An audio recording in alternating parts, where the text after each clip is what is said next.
Welcome to the Smart Snacks training module presented by the Maine Department of Education Child Nutrition Programs. This module will cover standards placed on all food items sold in schools separately from the National School Lunch Program.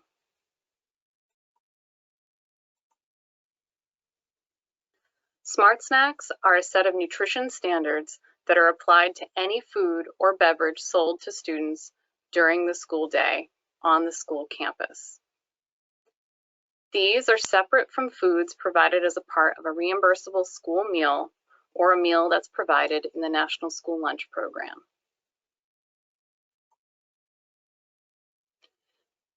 These standards are applied to all foods sold a la carte at any location on the school campus. These a la carte items may or may not be sold during the breakfast and lunch period. Food items sold for fundraisers, in school stores, or vending machines also need to meet Smart Snacks standards. Standards are only placed on items sold during the school day, which is defined as from midnight before to 30 minutes after the last bell. And school campus is defined as any area where students have access when school is in session. There are some exceptions to anywhere on campus. If the student does not have access to a place such as the teacher's lounge, there non-Smart Snack compliant foods can be sold. The general nutrition standards that a snack or entree must meet in order to be sold are to be a grain product that contains 50% or more whole grains by weight. This means generally having whole grain as the first ingredient, or it has the first ingredient of a fruit, vegetable, dairy product, or a protein food, or it can be a combination food that contains at least a quarter cup of fruit or vegetable.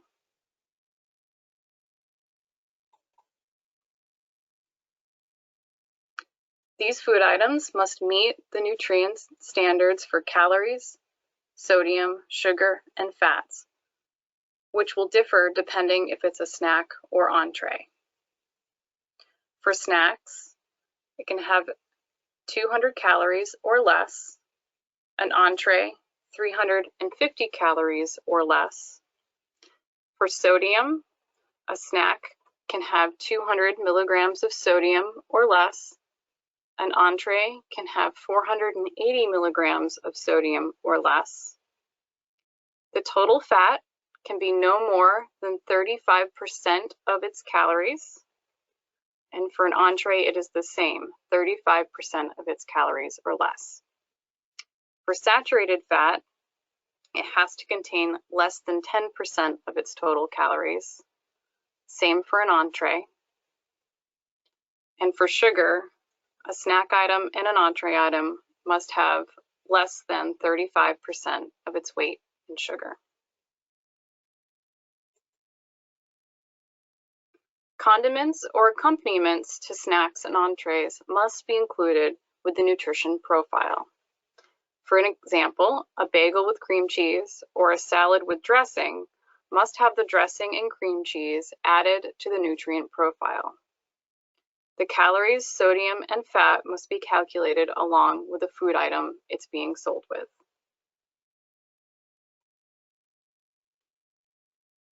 Entree items that are a part of the reimbursable meal and also available a la carte on the same day are exempt from Smart Snack standards. Also exempt from Smart Snack standards are leftover food items that were served as a part of a reimbursable meal the day before. These items can be sold a la carte the following day.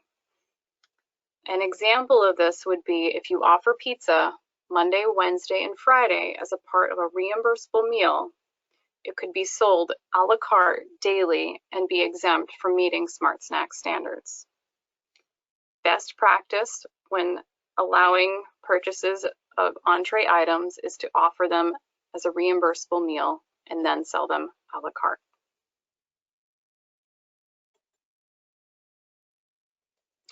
Beverages also have their own set of standards.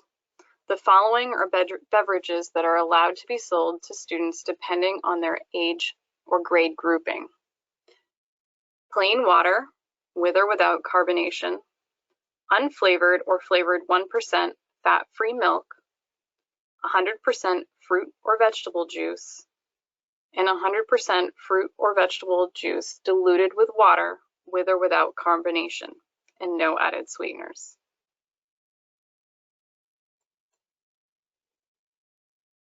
Here are the restrictions placed on beverages by grade groups. As you can see, elementary grades have the most restriction. Next, I will go into each category of beverage in detail.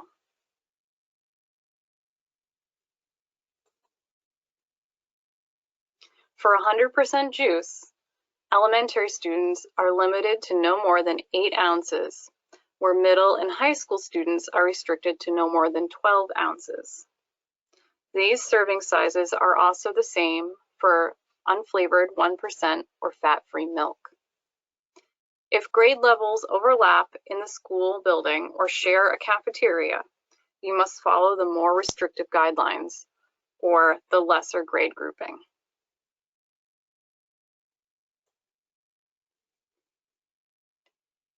Low-calorie beverages, flavored with or without caffeine and carbonation, are limited to containing no more than 5 calories per ounce, up to 12 ounces. In other words, no more than 60 calories per 12 ounces. And a no-calorie beverage that is flavored with or without caffeine or carbonation can be sold in containers up to 20 ounces if they contain less than 10 calories total. These low and no calorie beverages are limited to the sale of high school students only, which are grades 9 through 12.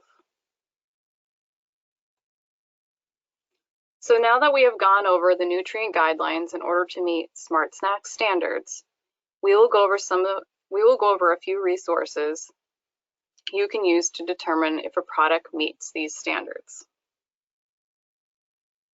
There is a suite of resources available to schools to help you adhere to Smart Snacks, all of which are linked to our website. They include a guidebook, online app, and Flowchart.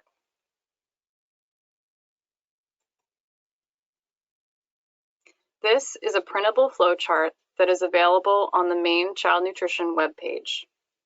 By answering a series of yes or no questions, you can see if your product is compliant.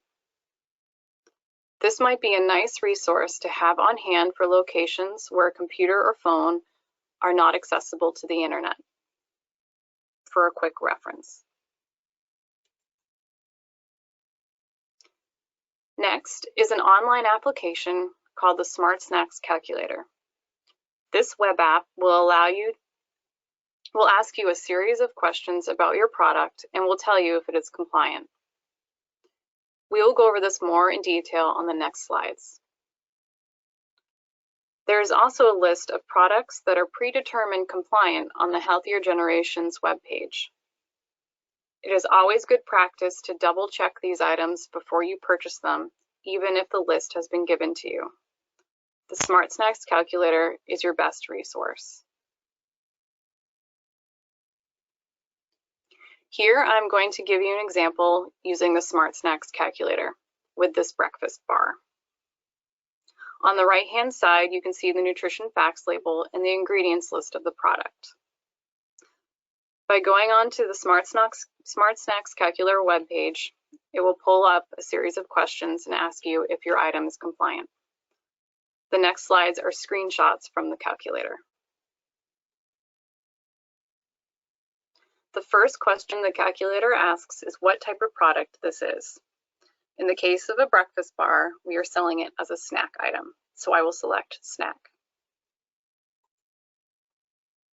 Next, it asks you what the first ingredient of the product is.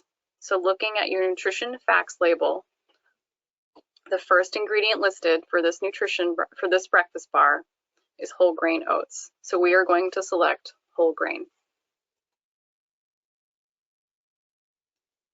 Next, it asks you to enter the serving size, calories, fat, sodium, and sugar, all of which are found on the nutrition facts label.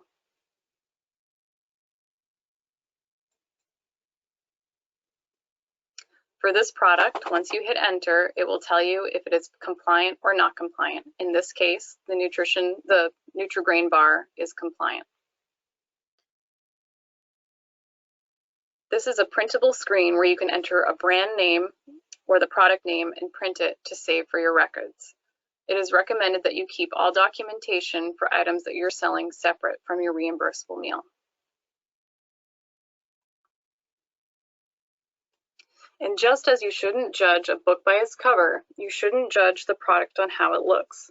Here are some crispy wheat crackers that appear to be whole grain, but if you look at the first ingredient, when you turn the package over, the first ingredient would not meet Smart Snacks standards because it's unbleached enriched flour, which is not whole grain.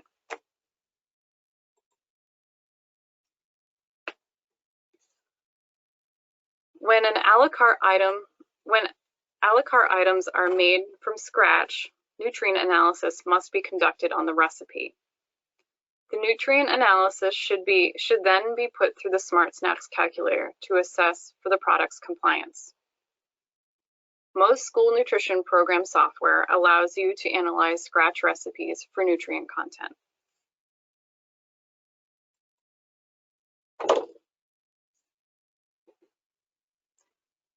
There is a Maine law that indicates that calories must be posted at the point of decision for all a la carte items in schools.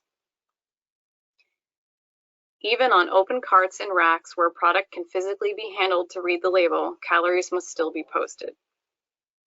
Some ways to display are signs near items or on the serving line, at the point of entry of a serving line, on stickers for wrapped items, or posted on or near vending machines. Another Maine law prohibits brand-specific advertising of food or beverages on buildings or on school grounds, unless the food or beverage meets Smart Snacks standards. Advertising does not include advertising on broadcast media or in print media such as newspapers and magazines, clothing with brand images worn on school grounds, or advertising on product packaging. Each local education agency that participates in the National School Lunch Program is required by federal law to establish a local school wellness policy for all schools under its jurisdiction.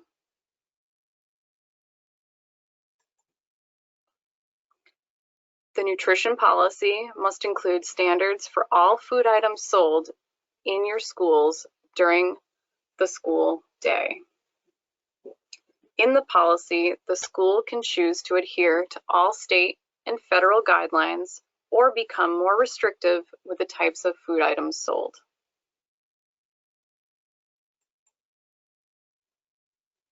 If you're wondering if your school's wellness policy is compliant and are a member of the Maine School Management Association, then you have access to some sample written wellness policies. On the Maine Child Nutrition website, there is a sample checklist you can use to assess compliance called Does Your Wellness Policy Measure Up?